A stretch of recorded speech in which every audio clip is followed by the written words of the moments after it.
Bienvenue dans ce podcast. Alors aujourd'hui, j'avais envie de répondre un petit peu à toutes les questions que j'ai reçues. J'ai demandé sur Instagram à qui le souhaitait de me poser des questions en lien avec la photo ou pas, mais avec l'entrepreneuriat de manière générale.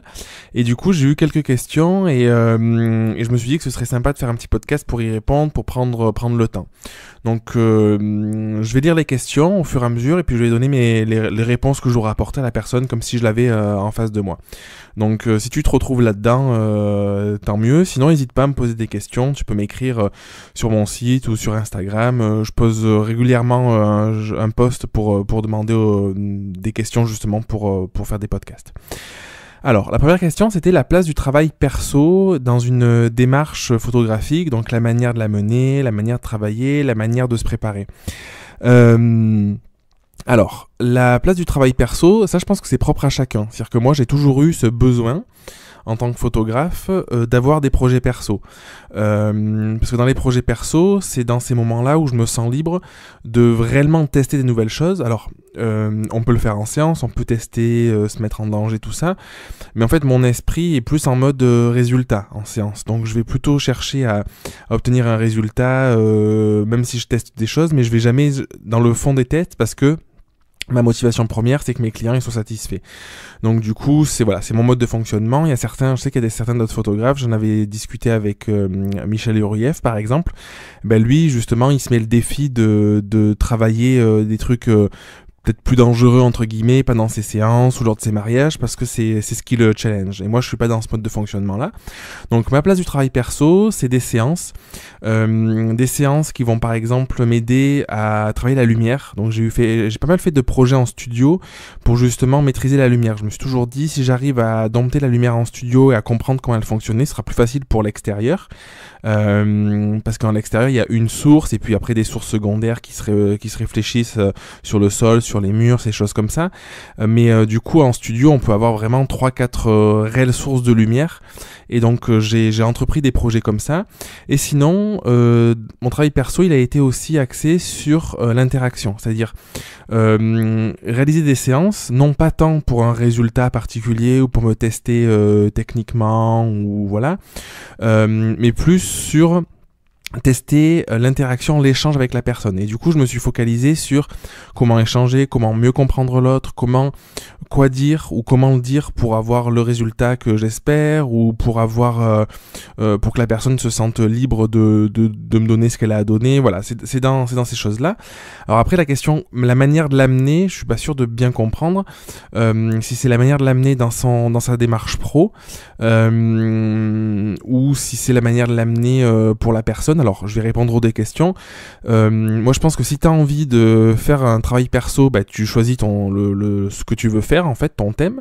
Et puis après, tu contactes des personnes qui peuvent rentrer là-dedans ou correspondre. Donc, si tu veux te mettre en danger, essaie de trouver des personnes qui sont à l'opposé peut-être de tes clients. Enfin, j'en sais rien, tu vois, des trucs comme ça. Et sinon, la manière de l'amener dans sa démarche pro, je pense tout simplement en partageant, en fait, sans faire de distinction en disant que c'est du pro ou du perso. Je pense qu'en fait, à tort, on veut toujours tout segmenter en se disant si je montre que du mariage, ça aura plus d'impact. Je pense que dans l'image, c'est sûr que quelqu'un qui vient sur un compte Instagram ou sur un site, il voit qu'il y a que du mariage, il se dit cette personne c'est un ou une spécialiste du mariage. Mais en fait, moi je suis persuadé, c'est comme ça que j'ai signé mes premiers mariages et c'est ce que j'ai toujours fait, que les gens ils peuvent être inspirés par d'autres choses aussi. Et au contraire, moi en tout cas personnellement, si je choisis un photographe et que je vois qu'il peut faire des photos qui m'inspirent dans d'autres domaines que ce que je recherche, si c'est une séance coupe par exemple, ça va me poser de problème parce que je vais me dire c'est chouette parce que du coup il a un regard qui est aussi extérieur à qu'un monde qui peut être un peu fermé. Tu vois, par exemple, tu peux imaginer si tu es photographe de mariage, te dire que dans tes projets perso tu peux faire de la street photographie et du coup ça peut être hyper lié, tu vois, comme ça en apparence tu te dis c'est pas forcément lié, mais du coup ça va apporter tes projets perso dans ta démarche professionnelle. Et moi je le vois plus comme ça, les projets perso c'est pour me mettre en danger, en difficulté, pour que ça ait un apport après pour m'améliorer dans la partie professionnelle. Et après la manière de travailler, de le préparer, ça c'est propre à chaque projet quoi. Moi j'ai pas des très gros projets perso, mais c'est des trucs assez importants. Du coup il faut le travailler en avance. T'as besoin de partenaires, trouver ses partenaires, les contacter, planifier un peu tout ce qu'il faut faire quoi. Donc voilà. Deuxième question de Anne, toujours, qui me disait: que fais-tu pour booster ton inspiration? Bah du coup c'est hyper intéressant parce que c'est vachement lié à la première question, je trouve. Moi, pour booster mon inspiration, ça se fait grâce au projet perso, d'ailleurs, aux séances que je peux réaliser comme ça en dehors de mes prestats, ou sinon par rapport à ce que je vais vivre, voir, les idées que je vais avoir. Et souvent, c'est dans l'échange, en fait. C'est en discutant avec des personnes dans d'autres domaines, dans d'autres milieux, où je me dis: ah, ça c'est chouette et tout, ça me donne des idées, je fais des connexions, éventuellement on allait voir une expo, ça peut être un film, un livre que je lis, ou un livre d'images, ou d'autres photographes aussi qui m'inspirent, et je me dis: ah, ben ça c'est chouette, j'aimerais bien essayer de faire ça, et du coup, ça reste dans un coin de ma tête, et la fois d'après en séance, ben, ça revient un peu naturellement, et je me dis: ah, attends, c'est vrai que je voulais essayer ça, donc je me mets en danger. Par exemple, ça peut être, si tu veux faire des photos très proches parce que tu as remarqué que tu as plutôt tendance à faire des photos d'assez loin et que tu as vu que ces photos très proches ça te plaisait, bah, du coup juste y penser et te dire: allez, bah, ça m'a inspiré, et la prochaine séance je me rapproche hyper près et j'essaye de réaliser ça. Voilà. Après, une question un peu technique, à quel moment shooter en priorité ouverture ou en manuel? Bon, moi je suis à priorité ouverture dans 90% des cas, peut-être 95%. En manuel, je le suis soit quand je veux une lumière vraiment particulière, par exemple en contre-jour, mais sans laisser l'appareil décider de l'expo. Si je veux par exemple juste dessiner les contours d'un visage ou quelque chose comme ça, ou sinon dans les conditions où la lumière est stable et ne change pas.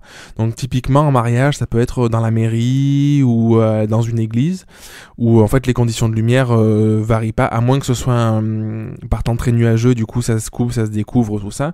Mais sinon la plupart du temps ça bouge pas, et là je me mets en manuel, comme ça j'ai pas à régler ça, et ça peut vraiment aider parce que parfois quand il y a la porte par exemple dans une église au fond qui est ouverte avec la lumière qui vient de l'extérieur alors que l'église est assez sombre, bah, selon comment tu te places, un coup t'es sous ex, un coup tu peux être sur ex, voilà, c'est pas pratique. Donc là en manuel c'est bien. Sinon, en extérieur, je suis en priorité ouverture parce que j'ai pas envie de me focaliser sur la technique, sur ce que je vais avoir comme réglage à faire en fonction de la photo que je veux faire. Je veux vraiment me focaliser pour être le plus possible attentif au moment, sans avoir à réfléchir. Et du coup, ce qui se passe souvent, c'est que je fais une photo, je me retourne, je vois un truc, je fais une autre photo, et en l'espace peut-être de 3-4 secondes, je vais faire 5-6 photos dans des conditions différentes, dans des lumières très différentes. Et le fait que l'appareil puisse très bien gérer ça m'arrange parce que je pourrais pas avoir ces images-là. Et du coup, je privilégie le moment à la qualité de l'image dans l'absolu, parce que ça le gère bien aujourd'hui. Et puis, je préfère avoir une photo qui est un tout petit peu sous ex, par exemple, plutôt que d'avoir une photo que j'ai pas du tout, quoi. Ensuite, une question hyper intéressante, comment trouver l'équilibre entre vie de famille, de couple, vie pro, vie associative, vie perso. C'est compliqué, je sais pas si je vais arriver à répondre à ça.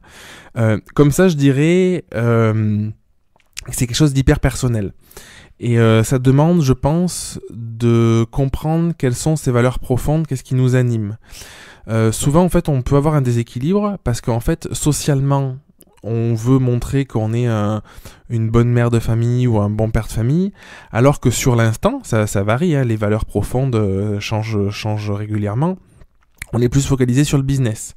Donc, par exemple, on va être plus focalisé sur le fait de développer notre entreprise. Et forcément, la vie de famille, on va avoir moins de temps à consacrer parce que ça va moins nous motiver. Et puis peut-être que 3 mois après, ce sera inversé la courbe. Donc voilà. Je pense que ce qu'il faut pour trouver l'équilibre, c'est déjà se déculpabiliser de ça. De se dire que c'est normal parfois d'avoir des envies personnelles pour soi, pour son entreprise, ou même purement perso en sortant de l'entreprise, hein, de prendre du temps pour soi. Et parfois, dans nos valeurs, les valeurs hautes, ça va être la famille, le couple, ou aider les autres avec la vie associative. Et du coup, pour trouver l'équilibre, je pense que ça demande de l'accepter, ça demande de se poser peut-être en se disant, aujourd'hui, peut-être le faire tous les semaines, c'est peut-être un peu beaucoup, mais peut-être tous les 15 jours, une fois par mois. En ce moment, dans quelle philosophie je suis, dans quel état d'esprit je suis, qu'est-ce qui est important pour moi. Et du coup, ça permet d'aider parce que je sais que j'ai des amis par exemple qui sont à fond dans la photo, qui sont pas en couple et puis qui culpabilisent en se disant ah ben voilà je trouve pas, et du coup il y a une contrariété, mais je pense que c'est plus une pression sociale parce que du coup moi je vois les choses comme ça, on a une sorte de réservoir d'énergie à dépenser, et forcément si on met à 100% dans la photo, c'est compliqué d'avoir 15, 20, 30, 40, 50% pour trouver l'amour, ou même si on est en couple, de faire des projets de couple, quoi. Donc dans la famille ou dans le couple, je pense que ce qui est important pour trouver l'équilibre, c'est aussi d'en discuter, de l'exprimer, de dire en ce moment voilà, j'ai vraiment envie de développer ce projet, donc je sais que je suis un peu moins présent en couple par exemple, et dans le week-end, au lieu de sortir 2 jours, on sortira qu'un jour parce que c'est important pour moi. Et voilà. Après, ce qui peut être problématique, c'est de s'enfoncer en mode business par exemple, et c'est sûr que si on est en mode business 24 heures sur 24, 7 jours sur 7 et qu'il n'y a rien d'autre, ça laisse pas de place au reste, quoi. Donc voilà, c'est après l'équilibre, c'est prioriser qu'est-ce qui est important sur l'instant, qu'est-ce que je veux. Dans mes accompagnements, dans mes coachings, on axe vachement le coaching sur la mission et la vision pour arriver à réaliser notre mission. Parce que du coup, c'est pour définir justement dans nos valeurs, qu'est-ce qui compte. Et ça peut évoluer, mais en fait, le fait de le mettre sur papier, de l'écrire, ça permet de se décharger du poids social de « Oh là là, je m'occupe pas de mes enfants » ou « Ma vie de couple est en péril » ou « Je prends pas du temps pour moi » ou « J'aimerais plus m'investir, faire plus de sport », enfin j'en sais rien. Et donc voilà, donc l'équilibre, je sais pas si on peut trouver un réel équilibre. Je pense c'est pas un équilibre entre tout ça, entre la vie de famille, de couple, vie perso, associative, vie pro, tout ça. C'est plus un équilibre qu'on a à trouver dans sa tête entre ce qui est important pour nous sous tous ces aspects, c'est-à-dire que ce soit familial ou professionnel. Ensuite, j'ai une dernière question. Je sais pas qui l'a posée en fait, je l'ai pas marqué ici, c'est Sylvain, je crois. Sylvain Marchand, un œil ordinaire, il me semble. Il me dit, j'ai hâte de voir comment ton regard va évoluer avec l'arrivée d'un bébé dans ta vie. Je trouvais que c'est une question hyper pertinente aussi, parce que forcément, quand la vie perso change, en fait c'est tout lié, hein. La vie pro change d'une certaine manière, c'est-à-dire que en fait c'est bien, ça fait le lien avec la question d'avant, c'était pas volontaire, et je les ai pris les questions dans l'ordre où elles m'ont été posées. C'est que du coup les valeurs changent, et forcément quand on a envie de s'occuper de son enfant, on a moins de temps à accorder à son business, et bon vice versa. Mon regard a déjà pas mal changé quand on s'est mis en couple avec Elodie, parce qu'avec sa fille Charline qui a aujourd'hui 7 ans et demi, mon regard dans la photo de famille a changé parce que je me suis fait une autre image de la photo de famille. C'est-à-dire que avant j'étais en couple et je me disais la photo de famille c'est ça c'est important pour moi, et du coup c'était basé seulement sur ma perception par rapport à ce que j'avais eu dans l'enfance ou pas eu, ou par rapport à des critères le côté social peut-être renvoyé par mes parents, ma famille. Et le fait de vivre avec un enfant, de vivre avec Charline, avec cette petite fille, du coup je me suis rendu compte que les souvenirs que je souhaitais conserver étaient pas en accord avec ce que je pensais avant. Alors pas totalement en accord, du coup ça changeait un petit peu. Et du coup mes séances ont un peu changé dans ce sens-là, où j'ai commencé à chercher peut-être des regards un peu plus complices, des moments un peu plus de vie, des choses comme ça, parce que je le vivais. Et donc là forcément avec l'arrivée d'un bébé, je pense que ça va aussi changer les choses. J'ai jamais été hyper à l'aise avec les photos de nouveau-nés, et je pense que c'est dû à une chose, c'est que du coup je sais pas trop comment ça se passe en fait. Alors il y a des personnes instinctivement qui sont plus à l'aise, peut-être les femmes sont plus connectées à ça aussi, parce qu'il y a peut-être l'instinct maternel, mais en tout cas en tant qu'homme, je sais pas si c'est valable pour tous les hommes, mais étant moins connecté à ça, je me suis toujours demandé qu'est-ce qui pouvait être intéressant de photographier. Alors je fais régulièrement des séances nouveau-nés, c'est pas le problème, mais du coup je photographie comme je le faisais avant, ce qui semble pertinent pour moi. Et donc à coup sûr, je pense que en ayant un bébé, je vais me dire ce moment c'est quelque chose d'hyper important, et au détriment de ça, et du coup je vais photographier des choses différentes. Mais ce qu'il y a à prendre en compte aussi derrière tout ça, c'est que c'est vraiment propre à chacun. C'est-à-dire que on photographie sa propre réalité en fait, qui est différente de la réalité de ses voisins, ou même dans sa famille, peu importe. D'où l'intérêt de le comprendre, de le communiquer, parce que c'est comme ça qu'on va pouvoir attirer des clients qui vont avoir ces mêmes valeurs, finalement cette même philosophie. Et c'est là où ça va matcher. Parce que si par exemple, dans ta philosophie, tu veux photographier des moments hyper lifestyle, avec des moments de vie purs en famille, ou parce que dans ta famille, tu sors tout le temps promener, t'es tout le temps à droite à gauche, et tu veux un côté vadrouille, du coup, tu vas chercher à photographier ça. Si tu le communiques mal et que tu tombes sur des clients qui veulent des photos beaucoup plus posées chez eux, devant leur mur ou en studio par exemple, j'en sais rien, bah du coup forcément ça va pas coller. Et souvent on a tendance à se dire ah c'est la faute des autres, les clients ils sont chiants et tout ce que tu veux, sauf que la réalité c'est que c'est toujours ta faute. C'est que ça c'est un postulat, moi c'est ce que je fais tout le temps. Alors c'est pas facile, hein, je dis pas que j'y arrive, je dis je le fais, j'essaye. Toujours me remettre en question, de me dire qu'est-ce que j'ai mal fait, mal dit, ou qu'est-ce que j'aurais pu mieux faire, mieux dire, communiquer différemment, pour justement qu'il n'y ait pas de malentendu ou de sous-entendu. Parce que souvent, en fait, on a son idée dans la tête et puis on l'exprime pas. Donc c'est valable sur son site internet, on l'exprime pas, on l'exprime quelque chose d'autre, ou son site, les textes ont 2-3 ans par exemple, ils sont plus du tout en lien avec ce qu'on est et ce qu'on fait aujourd'hui. Ou sinon même au téléphone ou en rendez-vous, on a des idées mais on les exprime pas et on se laisse happer un petit peu par ce que désirent les autres, qui est parfois pas en accord avec ce qu'on désire nous.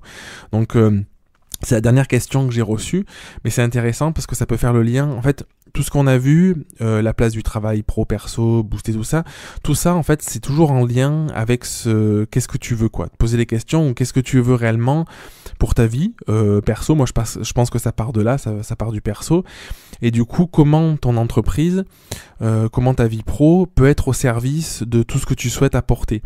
Et si pour toi c'est hyper important par exemple d'apporter des souvenirs en photo de famille, bah du coup demande-toi pourquoi c'est important et comment les apporter, et du coup de tout faire pour arriver à ce but-là qui est de propager la photo de famille, ou de faire en sorte que tes clients ils aient des souvenirs dingues de leur famille, de leurs enfants, à partager pendant des générations et des générations quoi. Donc voilà, tout part de toi. C'est pas mal du coup, j'arrive à la fin. Donc comme je te le disais au début, tu peux être attentif et regarder sur Instagram quand il y a des publis pour me poser des questions. Tu peux venir me les poser directement d'ailleurs, et puis je les note et puis je fais un podcast pour y répondre. Et puis sinon, je te souhaite une très bonne journée, une bonne soirée, et puis je te dis à très vite dans un prochain podcast. À bientôt. Merci d'avoir écouté l'épisode jusqu'au bout. Si tu veux participer à l'émission et me poser une question, je t'invite à te rendre sur www.jeremyguillaume.fr/podcast et à remplir le formulaire prévu à cet effet. Je te donne quant à moi rendez-vous mardi prochain pour un nouvel épisode. Et en attendant, si ce n'est pas déjà fait, je t'invite à t'abonner et à laisser un avis sur Google Podcast ou Apple Podcast. Et si tu penses que cet épisode peut aider une personne de ton entourage, je t'invite à lui partager afin de l'aider à avancer. Je t'embrasse.